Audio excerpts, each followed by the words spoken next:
Assalamualaikum warahmatullahi wabarakatuh. Bertemu lagi dengan channel Guru Inspiratif Pembelajaran Online Interaktif. Kali ini Ibu akan menampilkan bab 8. Ada 2 buah video ya, yaitu tentang pernapasan pada manusia. Namun sebelum menikmati video Ibu, jangan lupa subscribe, like, komen, dan share agar Ibu lebih semangat lagi membuat video-video berikutnya. Selamat menikmati.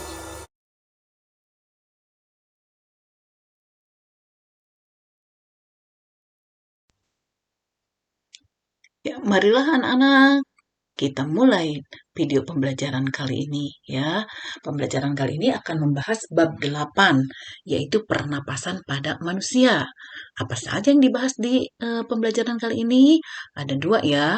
Pengertian pernapasan, seperti apa sih pernapasan itu, apa yang terlibat dan sebagainya. Yang kedua, struktur dan fungsi pernapasan. Artinya alat-alat pernapasan atau organ yang berperan dalam pernapasan itu apa saja. Namun sebelum mulai dengan pembelajaran di video ini, kalian jangan lupa siapkan kertas folio bergaris 1 lembar, kertas HPS, stopwatch atau jam, ballpoint, dan pensil. Oke? Semangat ya, kita belajar pernapasan. Oke? Yuk.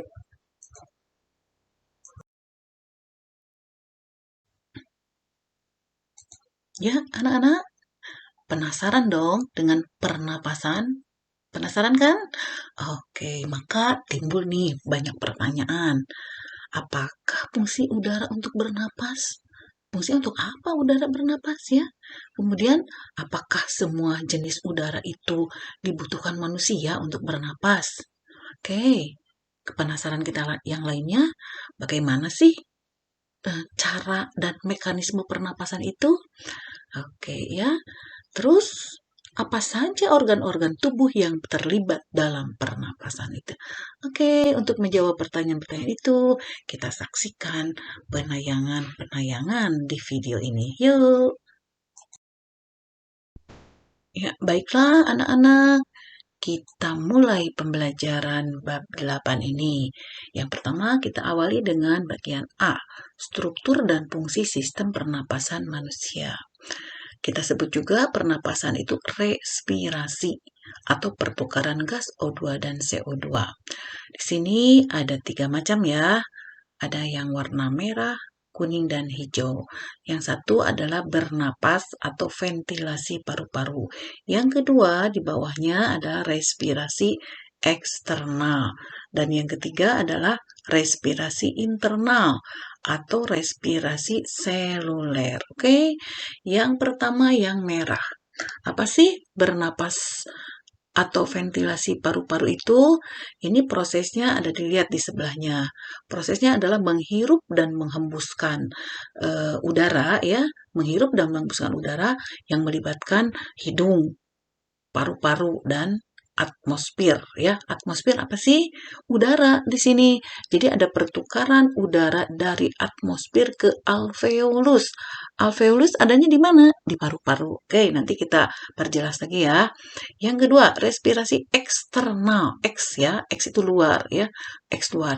Ini prosesnya adalah sama mengikat O2 dan melepaskan CO2, tapi ini lebih dalam lagi dari alveolus yang ada di paru-paru dengan darah ya, dengan darah. Darah apa? Ya, nanti kita lihat ya. Di sini ada pertukaran gas alveolus dan darah. Oke, yang ketiga, respirasi internal atau seluler. Lebih dalam lagi, ada mengikat O2 dan melepaskan CO2-nya dari darah, dilanjutkan ya, dari darah diberikan kepada jaringan atau sel, atau dari jaringan sel diberikan ke darah. Ada pertukaran seperti itu. Nah, di video ini di SMP kalian akan membahas hanya 2 saja, bernapas, ventilasi paru-paru, dan respirasi eksternal. Sedangkan internalnya itu akan kita bahas di pendidikan yang lebih tinggi lagi ya. Oke, yuk kita simak pembahasannya.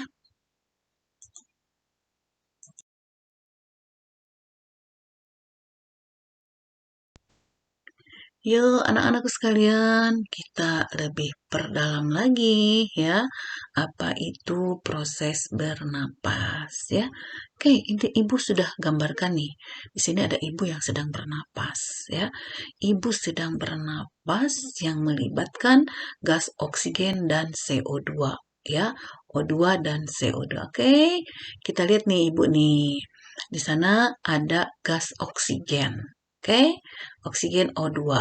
Lihat, oksigen tanda panahnya kemana? Masuk ya, tanda panahnya dari udara, dari atmosfer, masuk ke hidung ibu, langsung ke tenggorokan, yang tadi masuk ke alveolus. Kemudian dari alveolus itu dikeluarkanlah karbon dioksida. Lihat, di sebelahnya yang panah warna biru ya, keluar CO2. Jadi pada saat ibu bernapas mengeluarkan CO2 atau karbon dioksida. Nah, sekarang karbon dioksida lihat sudah ada di udara, itu ada di udara ya, di atmosfer.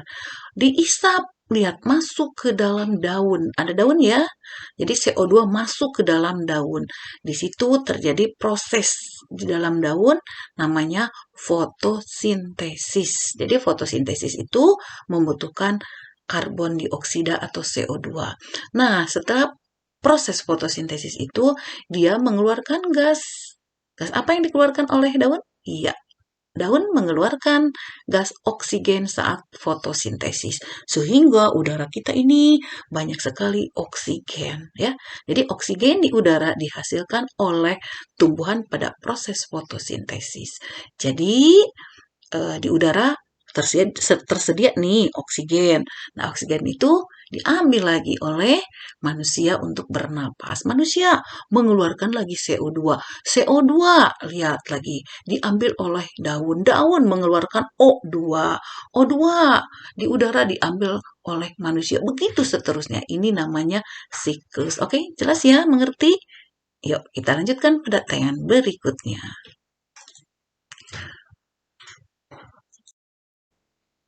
Yuk, anak-anakku sekalian, kita lanjutkan pada pembahasan nomor 2. Peran oksigen dan karbon dioksida. Ya, ada timbul pertanyaan dulu. Mengapa oksigen harus kita hirup? Lalu apa peran oksigen dalam tubuh kita untuk apa?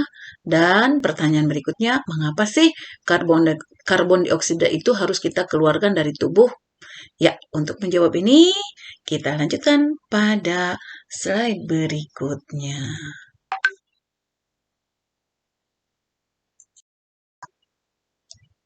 Oke, anak-anak.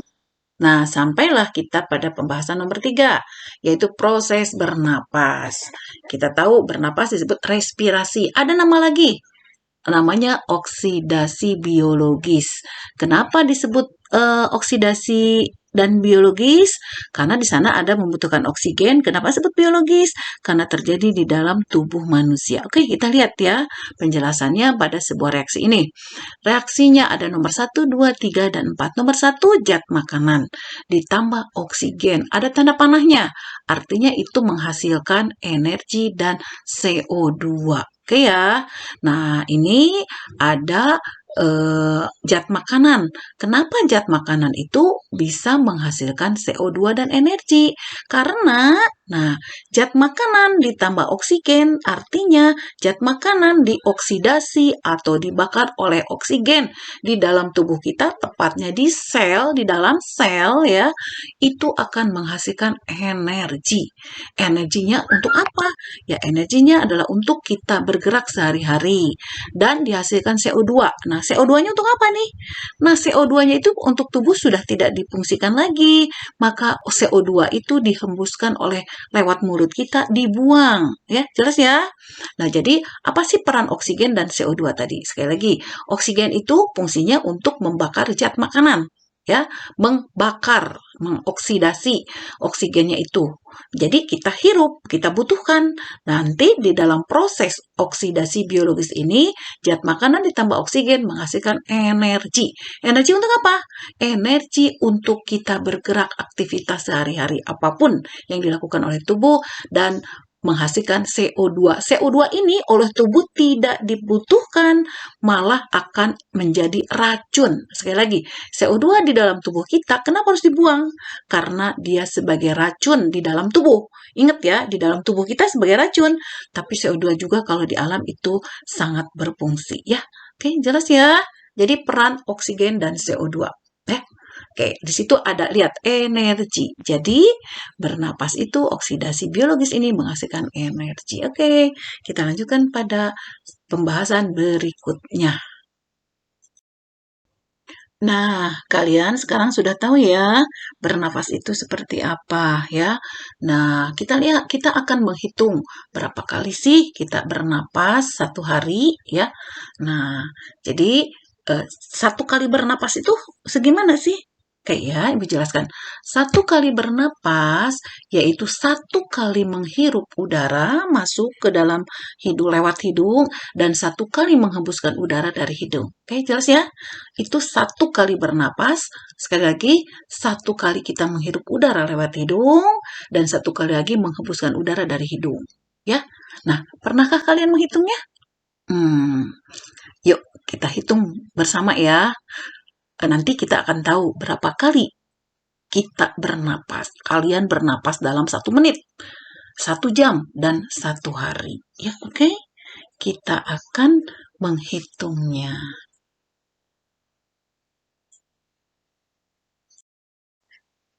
Ya, sampailah kita pada pekerjaan pertama ya, mengamati jumlah kekerapatan atau frekuensi pernapasan. Ibu ambil di sini dari buku paket halaman 46. Namun sebelumnya kamu siapkan penggaris, kertas folio bergaris, pensil dan ballpoint. Oke? Oh iya, jangan lupa kalian juga harus menyiapkan stopwatch atau jam ya, karena di sini membutuhkan jam. Caranya adalah satu, bernapaslah secara normal seperti biasa saja dan hitung berapa jumlah napasmu selama 1 menit. Nah, di sini 1 menit ini kalian menggunakan jam atau stopwatch dari HP juga boleh ya. Dan hitung dalam 1 menit itu berapa kali kalian menghembuskan napas. Ingat ya, Ibu ingatkan lagi.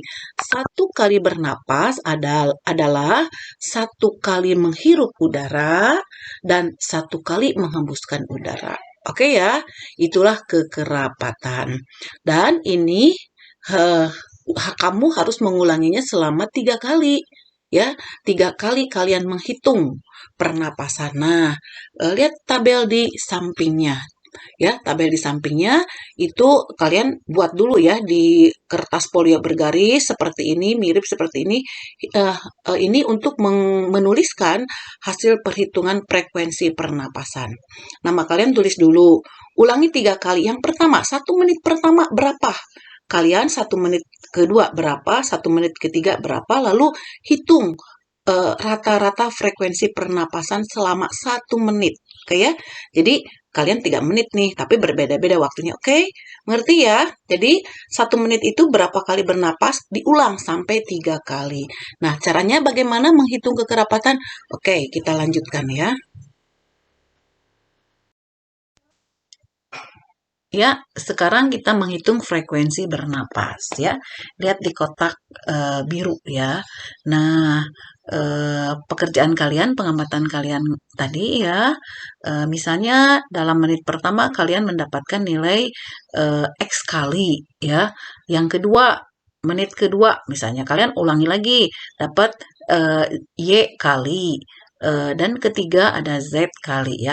Nah, tapi ini untuk 1 menit kita buat rata-rata dulu ya, biar akurat ya.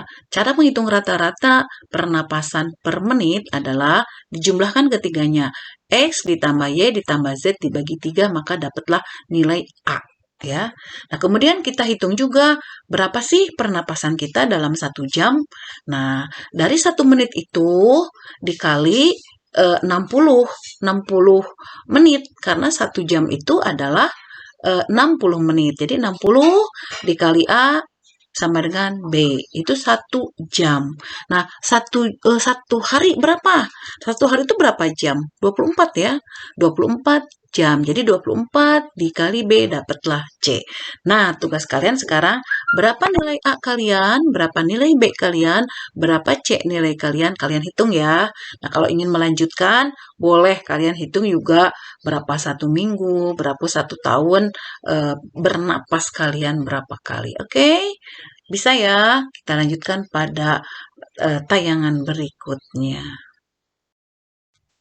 Nah, sampailah kalian pada pengiriman paket belajar. Oke, caranya rapihkan semua pekerjaan yang ada di video ini yang sudah kalian buat di kertas folio bergaris atau kertas HVS. Yang kedua, lalu fotokan dan kirim ke Google Classroom IPA kalian. Ketiga, belajar bahasan di video ini belum selesai. Maka kalian harus melanjutkan pada video berikutnya dalam bahasan yang baru. Oke? Tetap semangat walau masa pandemi masih berlangsung. Oke, Ibu tunggu di video berikutnya. Selamat belajar, tetap semangat. Yuk, subscribe dulu videonya dan tekan loncengnya agar kalian lebih mudah menerima video-video pembelajaran interaktif lainnya dari Ibu. Dan jangan lupa like, share, dan komen. Terima kasih.